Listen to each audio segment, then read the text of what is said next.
false teeth in so my letters will come out better?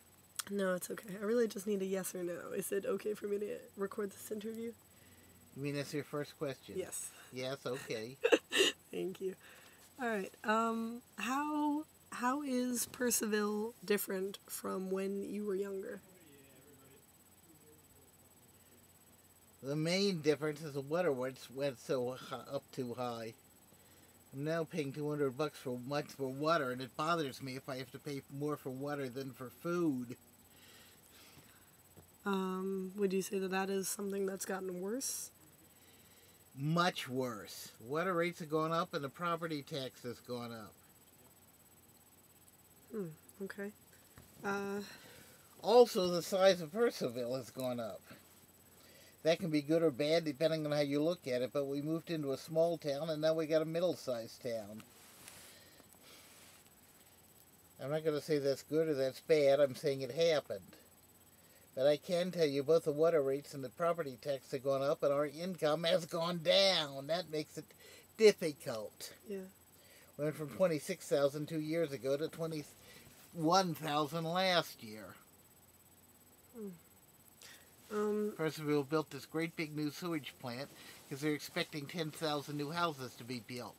Well, they're only getting 10 houses a year, so they raise the water rates to cover the cost of the sewage plant, when we're only using 40% of the capacity of that great big plant. So that's why the water rates went up. Do you feel like the administration of the town has done a good job addressing the challenges of the growth and change in Purcellville? I think they've done a terrible job about Sam Brown's farm. We should leave the man alone, leave his farm alone, and stop trying to annex it so they can run a big 4-lane divided highway right through the middle of his agricultural land. Farm's been there 150 years. Sam Brown is desperately trying to keep it as a farm, and the town of Purcellville is desperately trying to run a 4-lane highway right through the middle of his farm, which will ruin everything. I am vigorously opposed to the highway through Sam Brown's farm, and I can't do a thing to stop it.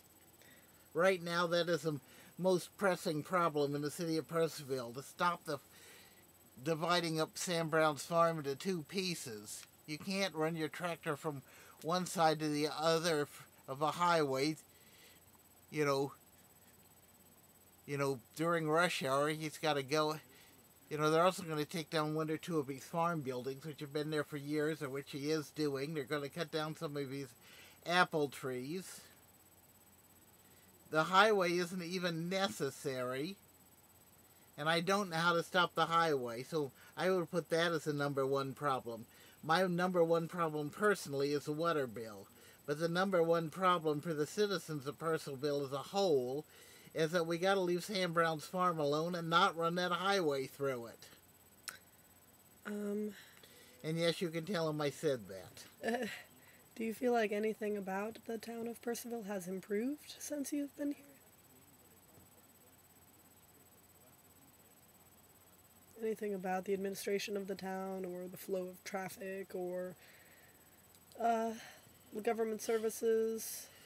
Yeah, the bus service is a lot better than it was 20 years ago. 20 years ago, we did not have any bus service except for the bus that left here at 5 o'clock in the morning, went into K Street in Northwest and D.C., and then came back here, and the people who live in Purcellville and work in Northwest Washington would then come back here and get home at 9:30 at night.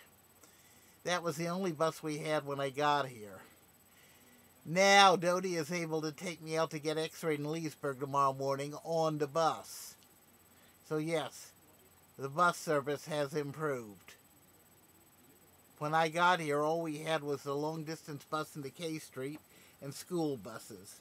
Now we got a local bus that... There's no bus yet that goes north and south and ought to go all the way from Luckett's down to Middleburg, and also Upperville and Lovettsville and every place else. We need a north and south bus, but we do have an east and west bus. So yes, the bus service has gone from 0 to about grade C. It's not perfect, but it's better than it was. Okay. Yes, that is one improvement. Okay. What about, I mean, I would mention maybe the library getting longer hours. The library getting bigger. When we came here, the library was a single house. Much to Dodie's delight, the library has improved to a very large building with much more amenities, meaning more space and more books and more places to sit down and more activities. And yeah, we got a much bigger library. And Dodie thinks that's wonderful. What has remained the same, if anything? Has anything remained the same in the entire time that you've lived in Purcellville? Let's see. The streets, the sidewalks, the police department. The streets haven't remained the same, though. Now they've added those crosswalks and added in that... Yeah, they added a couple of crosswalks. The weird painted place where they painted on the red to make it look like brick. Is that an improvement or just weird painted place? No, I was just saying that the streets have not really remained the same. Yes, they did add a couple of crosswalks. The only trouble is nobody stops for you in a crosswalk, so they didn't really do much good.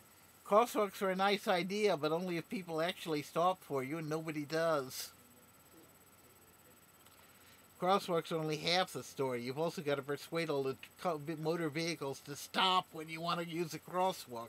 I'm sorry to say nobody stops. You've seen a lot of sprawl in your time here. I can't tell you whether that's good or bad. I told you the city of Purcellville has gone from 2,000 to 8,000 people, but whether it's good or bad, I can't report. I'll tell you one bad thing. They cut down all the decorative trees on Maple Avenue 722 between Purcellville and Lincoln to put in the sidewalks. They should have saved those trees. They were dogwoods, and every spring they'd all bloom, and it looked so pretty when you're going down there. And they cut them all down, which wasn't really necessary. The other thing they did is in the shopping center in Purcellville, they saved that great big old farmhouse, which is now called Twigs. But on the Twigs driveway, they had these 200-year-old hardwood trees. I think they were oaks, but I don't remember now. And they cut them all down, and then they planted a bunch of baby trees in the shopping center to come out even. I'm glad they saved the house, but they should have saved the driveway and the trees along the driveway. Those were historic trees, 3 feet in diameter on both sides of the driveway. They cut that down. I think that was bad. Okay. And sure, they put up all these baby trees, saplings all over the shopping center. Well, when a tree gets to be 300 feet, 300 years old and 3 feet in diameter, and I don't mean just one tree, I mean 2 rows of them going down both sides of the driveway. Yeah, that was... And the other thing is they're trying to do that to the baseball field. They want to cut down 22 trees in the baseball field and make a parking lot. And those are great big trees. They should be able to solve their parking problem without cutting down the trees. Historic trees have got to be saved. But somebody got the great idea. You can cut down all these historic, trees that are over 100 years old, put in a bunch of baby trees, and look, we got the same number of trees. Okay, I'm about to come up on the limits of my recording device's attention Okay, span. next question. Nope, that's it. Thank you so much for your time.